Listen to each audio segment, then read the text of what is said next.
Subscribe now. आप 100 science का class देखेंगे। जिस तरह से क्वेश्चंस अब तक ग्रुप डी ने रेलवे ने आपसे पूछा है, वही क्वेश्चंस, वही सिलेबस, वही पैटर्न 9th और 10th की एनसीईआरटी को मिलाकर जो एक्सपेक्टेड क्वेश्चंस है, जिन जिन टॉपिक से रेलवे ने क्वेश्चन पूछा है अब तक, वही क्वेश्चन। चलिए बिना देरी किए हुए क्लास को शुरू करते हैं, देखते हैं क्वेश्चंस। फोकस दूरी पर निर्भर नहीं करती है, बिल्कुल गलत बात है, क्योंकि लेंस की जो क्षमता होती है फोकस दूरी पर ही निर्भर करती है। ये गलत बताया गया है, तो यही आपका आंसर होगा, क्योंकि आपको गलत ही चुनना था। Option number C. बाकी देखिए ऑप्शन नंबर डी भी सही है कि इसका एसआई मात्रक डायोप्टर होता है। बिल्कुल लेंस की शक्ति का जो एसआई मात्रक होता है डायोप्टर होता है, ये भी सही है। ऑप्शन नंबर सी गलत है, यही आपका आंसर होगा। आगे देखिए, निम्न में से कौन सा कथन सही है? बर्फ का जो अपवर्तनांक होता है वो 1.31 होता है, बिल्कुल सही है। जल का अपवर्तनांक 1.33 होता है, ये भी सही है। हीरा का अपवर्तनांक होता है 2.42, ये भी सही है। तो ऑप्शन नंबर डी उपयुक्त सभी कथन सही है। ये डायरेक्ट कोई एक भी आपसे पूछेगा बताइए जल का अपवर्तनांक कितना होता है, तो ये तीनों बहुत इंपॉर्टेंट है, याद रखिएगा। नेक्स्ट क्वेश्चन है, यदि एफ फोकस दूरी और आर वक्रता त्रिज्या है तो कौन सा कथन सत्य है? साथियों ये जो क्वेश्चन है ना, अब तक 10 से 12 बार रेलवे पूछ चुका है, इसी बार ग्रुप डी के पेपर में सेम क्वेश्चन। ध्यान से देखिएगा, आप सभी को पता है कि एफ बराबर होता है r/2, यानी जो फोकस दूरी होती है ना, जो फोकस दूरी का मान होता है वो वक्रता त्रिज्या की आधी होती है, यही इनके बीच का संबंध है। तो देखो कौन से ऑप्शन में है f = r/2, तो ऑप्शन नंबर बी में हमको दिख रहा है, यही आपका आंसर हो गया। चलिए आगे देखिए, एक निश्चित कोण के लिए अपवर्तन कोण का मान 90 डिग्री हो जाता है, तो इस आयतन कोण को क्या कहेंगे?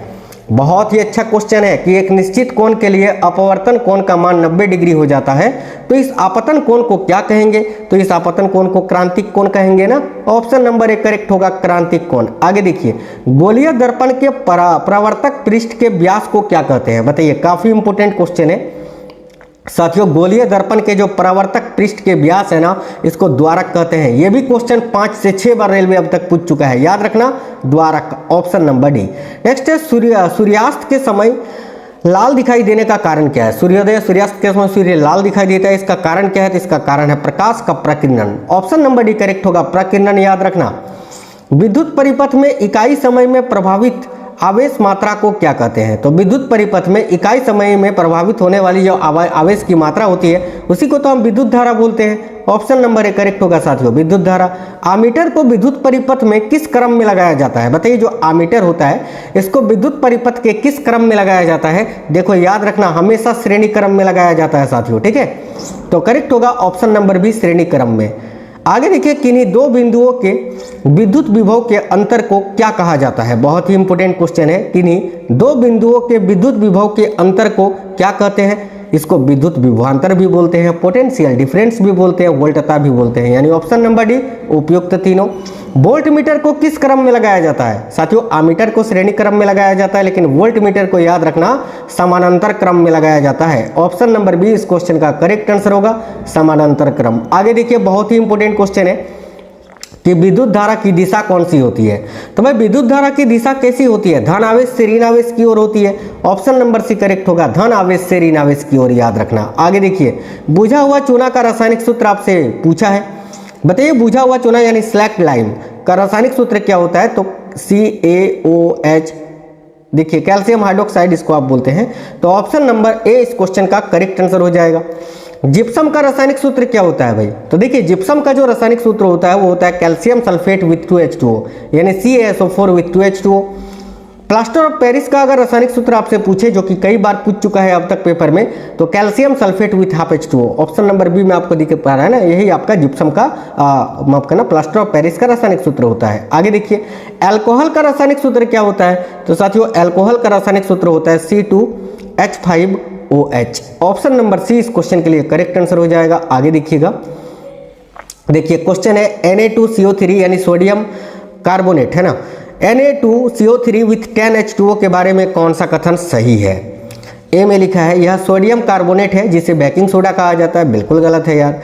यह सोडियम बाइकार्बोनेट है, बिल्कुल गलत है। यह सोडियम कार्बोनेट है जिसे वॉशिंग सोडा कहा जाता है, बिल्कुल यही कथन सही है, तो यही आपका करेक्ट आंसर हो जाएगा। आगे देखिए, नेक्स्ट है, परमाणु की चौथी कक्षा में इलेक्ट्रॉन की अधिकतम संख्या क्या हो सकती है?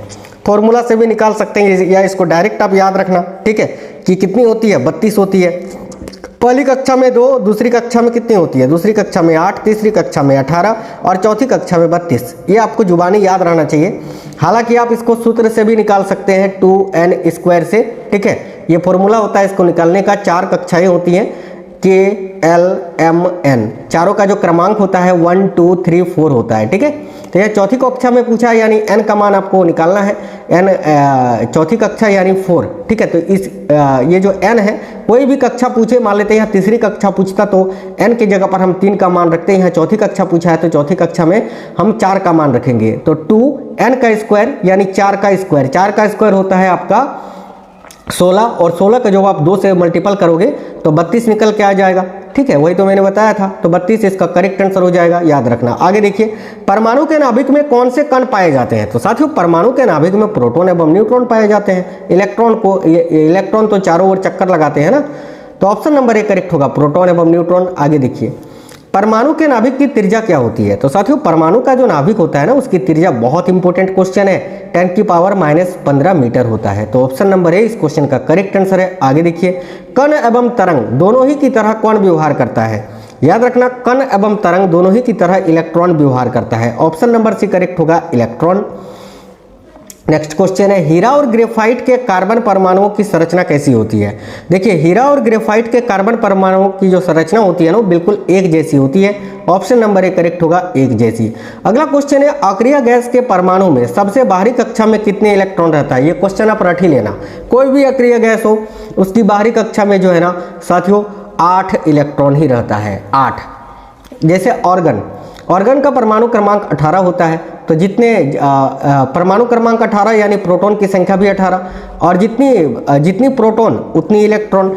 देखो, पहली कक्षा में 2, दूसरी कक्षा में 8 और तीसरी कक्षा में यहाँ 8 होगा। क्यों? क्योंकि ये अक्रिय गैस है। देखो, 8 और 2 10 और 8 18 हो गया ना आपका। इसका इसमें इलेक्ट्रॉन की संख्या 18 था, तो ये देखो गिन के देखो 18 ही हो रहा है।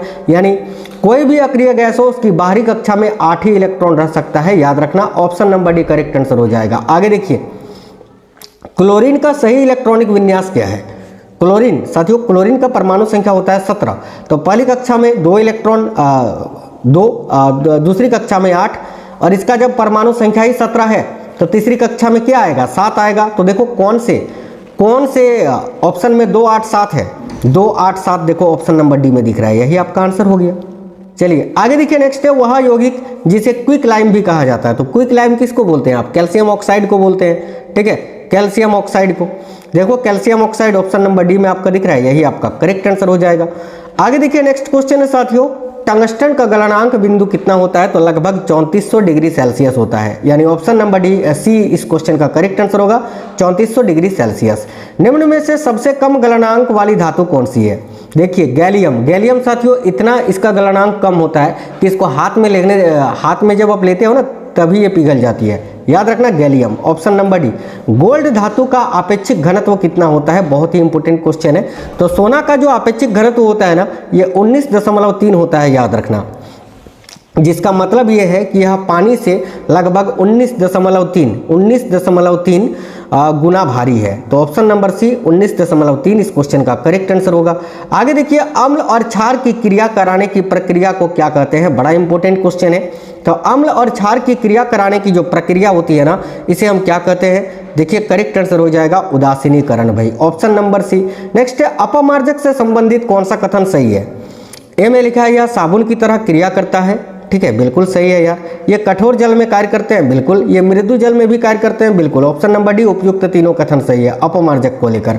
सभी अम्लों व क्षारों का जलीय विलयन कैसा होता है। तो याद रखना, कोई भी अम्ल हो, कोई भी क्षार हो, उसका जो जलीय विलयन होता है ये विद्युत का सुचालक होता है। तो ऑप्शन नंबर ए करेक्ट होगा, विद्युत का सुचालक। लैक्टिक अम्ल की कमी से मानव शरीर में कौन सी विकृति होती है। तो देखिए, लैक्टिक अम्ल की कमी से मानव शरीर में जो है ना थकान महसूस होता है भाई, याद रखना। ऑप्शन नंबर सी थकान महसूस होना। चूने का पानी किस प्रकृति का होता है। बताइए, चूने का पानी का प्रकृति पूछा जा रहा है। तो चूने का पानी का जो प्रकृति होता है वो क्षारीय प्रकृति का होता है। ऑप्शन नंबर बी इस क्वेश्चन का करेक्ट आंसर होगा भाई, क्षारीय प्रकृति का। अगला क्वेश्चन है, निम्न में से कौन सा कथन सही है। देखिए, इस तरह कथन वाले क्वेश्चन साथियों बड़े पूछे जा रहे हैं, ध्यान से देखिएगा। ए में है, प्रबल अम्ल तथा प्रबल क्षार से बने लवण उदासीन होते हैं, बिल्कुल ये सही है। प्रबल अम्ल तथा व दुर्बल क्षार से बने लवण अम्लीय होते हैं, बिल्कुल। दुर्बल अम्ल व प्रबल क्षार से बने लवण क्षारीय होते हैं, बिल्कुल ये भी सही है। ऑप्शन नंबर डी तीनों कथन सही है। आगे देखिए, न्यूरॉन सेल में कौन से न्यूरॉन अनुमानों को संकेत प्राप्त होते हैं, यानी न्यूरॉन सेल में किससे संकेत प्राप्त होता है, तो डेंड्राइट से होता है ना, द्रुमिकाएं। ऑप्शन नंबर बी करेक्ट होगा, डेंड्राइट। दो न्यूरॉन्स के बीच विद्युत तंत्रिका आवेगों के संचरण का स्थल क्या होता है, तो सिनेप्स होता है भाई। ऑप्शन नंबर ए करेक्ट होगा साथियों, सिनेप्स। मेरुरज्जु में श्वेत द्रव्य मौजूद होता है किसके साथ, देखिए जो मेरुरज्जु